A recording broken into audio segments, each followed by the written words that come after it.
galera do YouTube, beleza? Aqui quem fala é o Craft.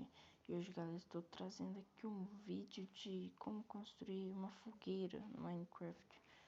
Essa aqui, ó, deixa eu mostrar aqui, pessoal. Esse aqui é um glitch, né? E eu vou ensinar como fazer. É fácil, assim. Você precisa de uma tocha, colocar aqui. E precisa de barcos. Aqui. Aí você coloca o barco bem aqui no meio. E tem que esperar a mensagem embarcar. E vai colocando. Aqui. Aí vocês vão olhando aí como é que faz.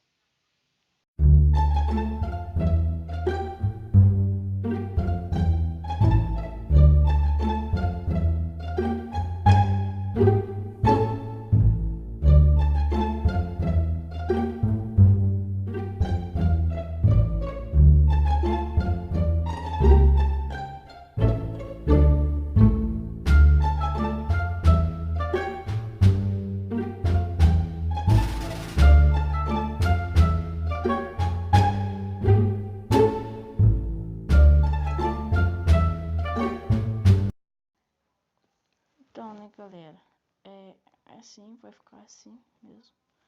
Você pode colocar com outros barcos, outras cores. E é bem da hora, assim. É um glitch mesmo. Se mais glitches aí, comentem. E se vocês gostarem, dê um like, compartilhe nas redes sociais. E comentem se vocês querem mais. Então tá, né, galera? Valeu, falou, fui.